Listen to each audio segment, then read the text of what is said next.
ಕುಟುಂಬಕ್ಕೆ ಭೇಟಿ ಮಾಡಬಹುದು ಅಥವಾ ನಿರಂಜನ್ ಅವರನ್ನೇ ಕರೆಸಿಕೊಂಡು ಅವರಿಂದ ಮೆಮೊರಂಡಮ್ ಅನ್ನು ಪಡೆದುಕೊಳ್ಳುವಂತ ಸಾಧ್ಯತೆಗಳು ಈಗ ತಕ್ಕಂಡು ಬರ್ತಾ ಇದೆ ಶ್ರೀಪಾದ್.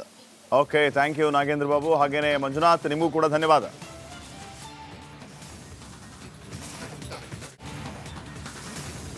ಇನ್ನು ಹುಬ್ಬಳ್ಳಿಯ ನೇಹಾ ನಿವಾಸಕ್ಕೆ ಸಚಿವ ದಿನೇಶ್ ಗುಂಡೂರಾವ್ ಭೇಟಿ ಕೊಟ್ಟಿದ್ದಾರೆ. ಹಾಗೆಯೇ ಅವ್ರ ಜೊತೆಗೆ ಇನ್ನೊಂದಿಷ್ಟು ಜನ ಕೈ ನಾಯಕರು ಕೂಡ ಭೇಟಿ ಕೊಟ್ಟಿದ್ದಾರೆ. ನೇಹಾ ತಂದೆ ನನಗೆ ಮೊದಲಿಂದನೂ ಗೊತ್ತು, ಅವ್ರಿಗೆ ಧೈರ್ಯ ತುಂಬಿದ್ದಾರೆ. ಇಂತಹ ಘಟನೆ ಮರುಕಳಿಸದಂತೆ ಕ್ರಮ ತೆಗೆದುಕೊಳ್ತೀವಿ ಅಂತ ದಿನೇಶ್ ಗುಂಡೂರಾವ್ ಹೇಳಿದ್ದಾರೆ. ಚುನಾವಣೆ ಬಳಿಕ ಸೂಕ್ತ ಕ್ರಮ ಕೈಗೊಳ್ತೀವಿ ಅಂತ ಹೇಳಿದರು.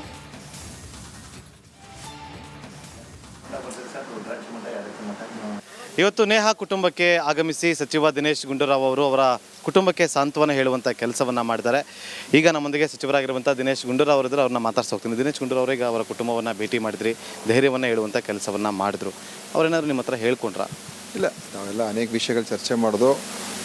ಮುಖ್ಯವಾಗಿ ಈ ಒಂದು ಕಷ್ಟದ ಸಮಯದಲ್ಲಿ ನಾವೆಲ್ಲ ಅವ್ರ ಜೊತೆಲಿ ಇದ್ದೀವಿ, ಒಂದು ಸಾಂತ್ವನವನ್ನು ಹೇಳೋದಕ್ಕೆ ಬಂದೆ. ನನ್ನ ಮೊದಲು ಕೂಡ ಪರಿಚಯ ಇದೆ. ನಾನು ಇಲ್ಲಿ ಜಿಲ್ಲಾ ಉಸ್ತುವಾರಿ ಸಚಿವನಾಗೂ ಕೂಡ ಕೆಲಸ ಮಾಡಿದ್ದೆ ಮತ್ತು ಇಲ್ಲೆಲ್ಲ ಚುನಾವಣೆ ಪ್ರಚಾರಗಳೆಲ್ಲ ಬಂದಾಗೆಲ್ಲ ಜೊತೆಲೆಲ್ಲ ಪ್ರಚಾರಕ್ಕೂ ಕೂಡ ಅವೆಲ್ಲ ಒಟ್ಟಿಗೆ ಮಾಡಿದ್ದು. ಆದ್ದರಿಂದ ಈ ಒಂದು ಘಟನೆ ಇದು ಒಂದು ರೀತಿ ಯಾರಿಗೆ ಒಂದು ನಂಬೋದಕ್ಕೂ ಕೂಡ ಸಾಧ್ಯ ಇಲ್ಲ. ಈ ಥರ ಎಲ್ಲ ಜನ ಮಾಡೋದಕ್ಕೆ ಯೋಚನೆ ಮಾಡ್ತಾರಲ್ಲ ಅಂತ ಇದೊಂದು ವಿಕೃತವಾದಂಥ ಘಟನೆ. ಅದರಿಂದ ಕುಟುಂಬಕ್ಕೆ ಅವರ ಹೆಣ್ಮಗುವಿನ ತಾಯಿ ತಂದೆಗೆ ಸಾಂತ್ವನ ಹೇಳಿದ್ದೇನೆ ಮತ್ತು ಹಲವಾರು ವಿಷಯಗಳನ್ನು ನಾವೆಲ್ಲ ಚರ್ಚೆ ಮಾಡಿದ್ದೀವಿ. ತನಿಖೆ ಆಗುವಂಥ ವಿಷಯದ ಬಗ್ಗೆ ಯಾವ ರೀತಿಯಾಗಿ ಆಗಬೇಕು ಮತ್ತು ಯಾರು ಇದಕ್ಕೆ ಬೇರೆ ಏನಾದರೂ ಕಾರಣಗಳಿದೆಯಾ ಅದೆಲ್ಲ ಕೂಡ ಸ್ಪಷ್ಟವಾಗಿ CID ಅವರು ಮಾಡಬೇಕಾಗ್ತದೆ, ಮಾಡ್ತಾರೆ ಅಂತ ವಿಶ್ವಾಸ ಇದೆ. ನಾನು ಕೂಡ ನಡಿ ಈಗ ಶುರು ಮಾಡೋಣ.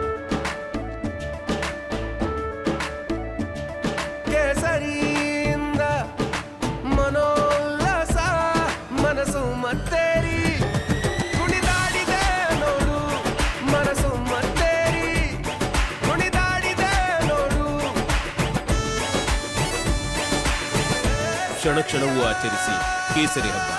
ವಿಮಲ್ ಬಾಯಲ್ಲಿ ಹೇಳಿ ಕೇಸರಿ. ಅವರು ಹಲವಾರು ವಿಚಾರಗಳು ಚರ್ಚೆ ಮಾಡಿದ್ವಿ. ನಾನು ಮುಖ್ಯಮಂತ್ರಿಯವರ ಗಮನಕ್ಕೂ ಕೂಡ ನಾನು ತೊಗೊಂಡ್ಬರ್ತೀನಿ. ಸರ್ಕಾರ ಈ ಪ್ರಕರಣದ ಬಳಿಕ ಎಷ್ಟು ಗಂಭೀರವಾಗಿದೆ, ರಾಜ್ಯದ ಕಾನೂನು ಸುವ್ಯವಸ್ಥೆ ಹದಗೆಟ್ಟಿದೆ ಅಂತ BJP ಆರೋಪ ಮಾಡ್ತಾರೆ. ಈಗ ರಾಜಕೀಯ ಮಾಡೋದು ಬೇಡ ಇಂಥ ಒಂದು ಸಂದರ್ಭದಲ್ಲಿ. ಬಂದಿರೋದು ಅದೆಲ್ಲ ಚರ್ಚೆ ಮಾಡೋದಕ್ಕಲ್ಲ. ಇದು ಇವತ್ತು ಎನ್ಕ್ವೈರಿ ಆಗಬೇಕು. ಒಂದು ಅವನಿಗೆ ಏನು ಕ್ರಮ ತೊಗೊಳ್ಬೇಕು, ಖಂಡಿತವಾಗಿಯೂ ಅದಕ್ಕೆ ಈಗಾಗಲೇ ಮುಖ್ಯಮಂತ್ರಿಯವರೇ ಬಂದು ಹೇಳಿ ಹೋಗಿದ್ದಾರೆ. ಇದಾಗಿತ್ತು ಸಚಿವ ದಿನೇಶ್ ಗುಂಡೂರಾವ್ ಅವರ ಮಾತು. ಕ್ಯಾಮ್ರಾ ಪರ್ಸನ್ ಮಹೇಶ್ ಜೊತೆ ನಾಗೇಂದ್ರ ಬಾಬು, ರಿಪಬ್ಲಿಕ್ ಕನ್ನಡ, ಹುಬ್ಬಳ್ಳಿ. ನೇಹಾ ನಿವಾಸಕ್ಕೆ ಇವತ್ತು ಮಾಜಿ ಮುಖ್ಯಮಂತ್ರಿ ವೀರಪ್ಪ ಮೊಯ್ಲಿ ಅವರು ಕೂಡ ಭೇಟಿಯನ್ನು ನೀಡಿದರು. ಈ ಸಂದರ್ಭದಲ್ಲಿ ನೇಹಾ ತಂದೆ ನಿರಂಜನ್ ಅಸಮಾಧಾನವನ್ನ ಹೊರಹಾಕಿದ್ದಾರೆ. ತನಿಖೆ ಅತ್ಯಂತ ವಿಳಂಬವಾಗಿ ಸಾಗ್ತಾ ಇದೆ. CIDಗೆ ಎಲ್ಲ ರೀತಿಯ ಮಾಹಿತಿಯನ್ನು ಕೊಟ್ಟಿದ್ದೀವಿ, ಆದಾಗ್ಯೂ ಕೂಡ ತನಿಖೆ ವಿಳಂಬವಾಗ್ತಾ ಇದೆ ಅಂತ ಅಸಮಾಧಾನವನ್ನ ಹೊರಹಾಕಿದ್ದಾರೆ. ಮೊಯ್ಲಿ ಅವರ ಮುಂದೆ ನಿರಂಜನ್ ಹಿರೇಮಠ ಅವರು, ನೇಹಾ ಅವರ ತಂದೆ, ಮೊಯ್ಲಿ ಅವರ ಭೇಟಿಯ ಬಳಿಕ ನೇಹಾ ತಂದೆ ಈ ರೀತಿ ಅಸಮಾಧಾನವನ್ನ ಹೊರಹಾಕಿದ್ದಾರೆ. ಮಗಳ ಹತ್ಯೆ ಕೇಸ್ನಲ್ಲಿ ತನಿಖೆ ವಿಳಂಬವಾಗ್ತಾ ಇದೆ. CIDಗೆ ಸಂಪೂರ್ಣ ಮಾಹಿತಿಯನ್ನ ಕೊಟ್ಟಿದ್ದೇನೆ, ಆದಾಗ್ಯೂ ಕೂಡ ಇಷ್ಟೊಂದು ಡಿಲೇ ಯಾಕೆ ಅನ್ನುವಂತಹ ಪ್ರಶ್ನೆಯನ್ನ ಮಾಡಿದ್ದಾರೆ.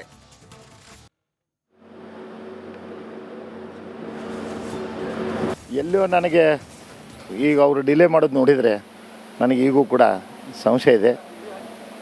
ರಾಜ್ಯ ಸರ್ಕಾರಕ್ಕೆ ವರದಿ ಕೊಡಲಿ, ಅವ್ರು ಏನು ವರದಿ ಕೊಡ್ತಾರೆ ಅದ್ರ ನಂತರ ನಾವು ಪ್ರೆಸ್ ಮೀಟ್ ಕರೆದು ಸಂಪೂರ್ಣವಾದ ವಿಫಲತೆ ಏನೈತಿ, ಅದು ತನಿಖೆ ನಿಷ್ಪಕ್ಷವಾಗಿ ಆಗೈತೋ ಇಲ್ಲೋ ಅನ್ನೋದು ನಾನು ಬೇರೆಂಗಾಗಿ ಪ್ರೆಸ್ ಮೀಟ್ ಮಾಡಿ ಹೇಳ್ತೇನೆ ಅಂತ ನಾನು ಇಚ್ಛೆಪಡ್ತೇನೆ. ಅವ್ರಿಗೆ ಏನು ಬೇಕು ಮಾಹಿತಿ ನಾನು ಕೊಡ್ತಾಯಿದ್ದೀನಿ ಮತ್ತು ನಮ್ಮ ಮನೆಯವರು ಕೂಡ ಕೊಡ್ತಾಯಿದ್ದಾರೆ.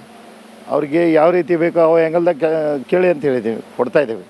ಅವ್ರೀಗ ವರದಿ ಕೊಟ್ಟ ನಂತರ ಅದನ್ನು ಅವರು ಯಾವ ಆ್ಯಂಗಲ್ದಾಗ ಕೆಲಸ ಮಾಡ್ತಾರೆ ಅನ್ನೋದು ಸತ್ಯತೆಯನ್ನು ಹೊರಗೆ ಬರ್ತಾರೆ. ಈಗ ತನಿಖೆ ಹಂತದಲ್ಲಿದೆ. ಈಗ ಸದ್ಯ ನಾನು ಅದು ಬಹಿರಂಗ ಪಡಿಸಿದರೆ ಸರಿ ಆಗಲ್ಲ ಅಂತ ಒಂದು ವಿನಂತಿಯನ್ನು ಮಾಡ್ತೀನಿ. ಅವರು ನನ್ನ ಕಡೆ ತನಿಖೆ ಮಾಡಿಕೊಂಡು ಅಲ್ಲಿ ಕೂಡ ತನಿಖೆ ಮಾಡಿಕೊಂಡು ವರದಿ ಸಲ್ಲಿಸಿದ ನಂತರ ಅದರ ಬಗ್ಗೆ ನಾನು ಸಂಪೂರ್ಣ ಹೇಳೋಕ್ಕೆ ಇಚ್ಛೆಪಡ್ತೀನಿ. ಎಲ್ಲೋ ಕಲಬುರಗಿಯಲ್ಲಿ ಒಂದು ಕಡೆ ಬಿಸಿಲಿನ ತಾಪದ ಜೊತೆಗೆ ಮತ್ತೊಂದು ಕಡೆ ಪ್ರತಿಭಟನೆಯ ಕಿಚ್ಚು ಕೂಡ ಸಿಕ್ಕಾಪಟ್ಟೆ ಜೋರಾಗಿದೆ. ಅಲ್ಲಿ ಲಿಂಗಾಯತ ಸಮುದಾಯ ಅಷ್ಟೊಂದು ಜೋರಾಗಿ ರೋಷಾಗ್ನಿಯನ್ನ ಹೊರಹಾಕಿದ್ದು ಯಾಕೆ? ಹಾಗೆಯೇ ಸಂಸದ ಜಾಧವ್ ಯಾಕೆ ಸುಸ್ತಾಗಿ ಕುಸಿದು ಬಿದ್ರು? ಏನಾಯ್ತು? ಎಲ್ಲದರ ಕಂಪ್ಲೀಟ್ ರಿಪೋರ್ಟ್ ಹೇಳಿದೆ.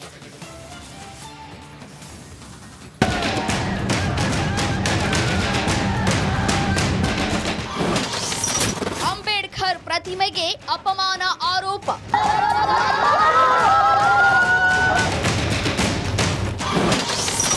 ಜಾಮೀನು ಸಿಕ್ಕ ಆರೋಪಿ ಮನೆ ಮೇಲೆ ದಾಳಿ.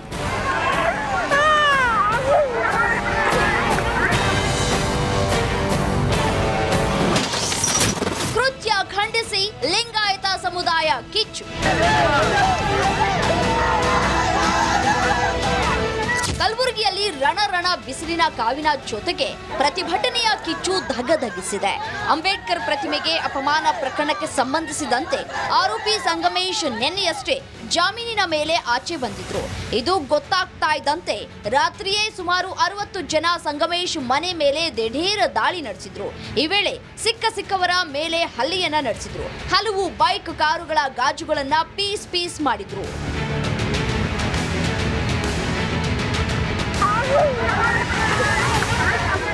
ಇನ್ನು ಘಟನೆ ಖಂಡಿಸಿ ಲಿಂಗಾಯತ ಸಮುದಾಯ ಪ್ರತಿಭಟಿಸಿದೆ. ಟೈರ್ಗೆ ಬೆಂಕಿ ಹಚ್ಚಿ ಆಕ್ರೋಶ ವ್ಯಕ್ತಪಡಿಸಿದೆ. ಕಿಡಿಗೇಡಿಗಳ ವಿರುದ್ಧ ಕೂಡಲೇ ಕ್ರಮವನ್ನ ಕೈಗೊಳ್ಳಬೇಕು ಅಂತ ಆಗ್ರಹಿಸಿದ್ರು.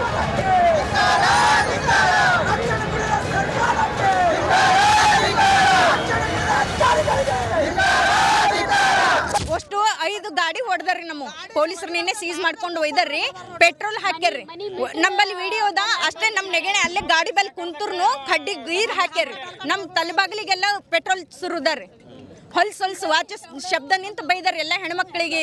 ಇನ್ನೊಬ್ರು ಹೆಣ್ಮಕ್ಳ್ರಿ, ಅವ್ರ ಹಸ್ಬೆಂಡ್ ಮಿಲ್ಟ್ರಿದಾಗರ, ಅವ್ರಿಗೂ ಕಪಾಳಕ್ಕೆ ಹೊಡೆದಾರ್ರಿ. ಬಡಗಿ ತೊಗೊಂಡು ಹೊಡೆದಾರಿ ಹೆಣ್ಮಕ್ಳಿಗೆ. ನ್ಯಾಯ ಸಿಗ್ಬೇಕ್ರಿ ಸರ್. ನಮಗ್ ನ್ಯಾಯ ಬೇಕು. ನಮ್ಮ ಮನೆ ಪೂರ ನಮ್ಮ ಫ್ಯಾಮಿಲಿಗೆ ಟಾರ್ಗೆಟ್ ಮಾಡ್ಯಾರ್ರಿ ಅವರು.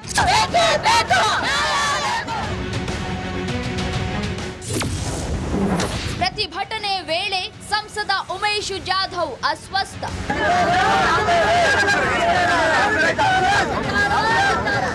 ಪ್ರತಿಭಟನೆಯಲ್ಲಿ ಭಾಗಿಯಾಗಿದ್ದ ಸಂಸದ ಉಮೇಶ್ ಜಾಧವ್ ಅಸ್ವಸ್ಥಗೊಂಡು ಕುಸಿದು ಬಿದ್ರು.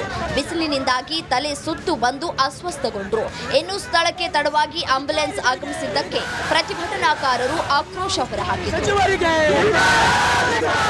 ನಮ್ಮ ಶಾಂತಿದ ಹೋರಾಟಕ್ಕೆ ಧಕ್ಕೆ ತಂದ ಕಾಂಗ್ರೆಸ್ ಆಡಳಿತಕ್ಕೆ 44 ಡಿಗ್ರಿ ಬಿಸಿಲಿನಲ್ಲಿ ರೋಡ್ ಮೇಲೆ ಮಲಗುವಾಗ ಮಾಡಿದ ಸದ್ಯ ಕಲ್ಲು ತೂರಾಟ ನಡೆಸಿದ ಪ್ರಕರಣಕ್ಕೆ ಸಂಬಂಧಿಸಿದಂತೆ 6 ಜನರನ್ನ ಪೊಲೀಸರು ವಶಕ್ಕೆ ಪಡೆದು ವಿಚಾರಣೆ ನಡೆಸ್ತಾ ಇದ್ದಾರೆ. ಅಲ್ಲದೆ ಮೊಬೈಲ್ ಸ್ವಿಚ್ ಆಫ್ ಮಾಡಿಕೊಂಡು ಎಸ್ಕೇಪ್ ಆಗಿರೋ ಆರೋಪಿಗಳಿಗಾಗಿ ಪೊಲೀಸರು ಬಲೆ ಬೀಸಿದ್ದಾರೆ. Bureau report, republic Kannada.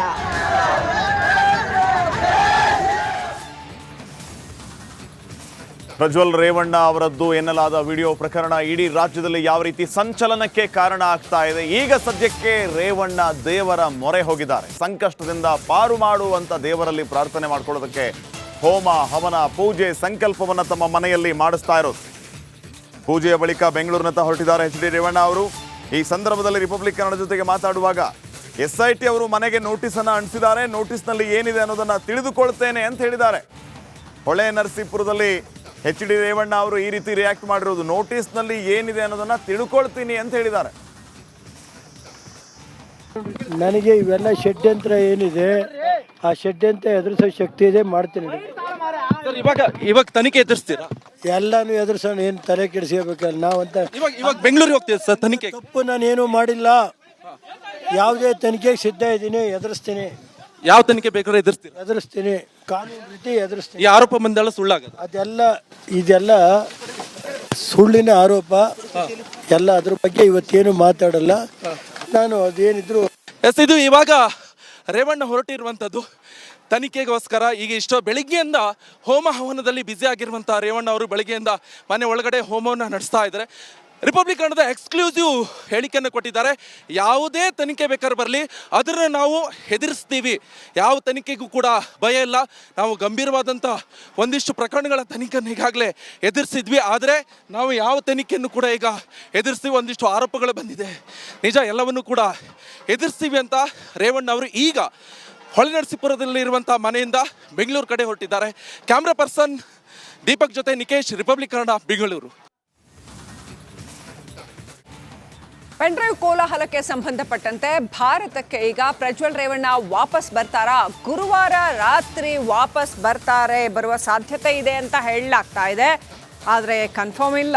ಫ್ರಾಂಕ್ಫರ್ಟ್ನಿಂದ ಬೆಂಗಳೂರಿಗೆ ಬರಬೇಕು ಪ್ರಜ್ವಲ್ ರೇವಣ್ಣ. ಗುರುವಾರ ಮಧ್ಯಾಹ್ನ 1:15 ಅಲ್ಲಿಂದ ಫ್ರಾಂಕ್ಫರ್ಟಿಂದ ಲುಫ್ತಾನ್ಸಾ ಏರ್ಲೈನ್ಸಲ್ಲಿ ವಾಪಸ್ ಬರಬೇಕಾಗತ್ತೆ. ಬರೋವಂಥ ಟಿಕೆಟ್ ಬುಕ್ ಆಗಿದೆ. ವಿದೇಶಕ್ಕೆ ತೆರಳೋ ಮುನ್ನವೇ ರಿಟರ್ನ್ ಟಿಕೆಟ್ ಬುಕ್ ಆಗಿತ್ತು. ಯಾಕಂತಂದರೆ ಅಲ್ಲಿ ಇಮಿಗ್ರೇಷನ್ ಕ್ಲಿಯರೆನ್ಸ್ಗೆ ರಿಟರ್ನ್ ಟಿಕೆಟ್ ಬುಕ್ ಮಾಡೋದು ಕಡ್ಡಾಯ ಆಗಿರುತ್ತೆ. ಹಾಗಾಗಿ ಟಿಕೆಟ್ ಬುಕ್ ಆಗಿದೆ. ಆದರೆ ಬರ್ತಾರಾ ಪ್ರಜ್ವಲ್ ರೇವಣ್ಣ ಕಾದು ನೋಡಬೇಕಾಗಿದೆ. SIT ತಂಡ ಪ್ರಜ್ವಲ್ ರೇವಣ್ಣ ಅವರು ಬರೋದನ್ನೇ ಕಾಯ್ತಾ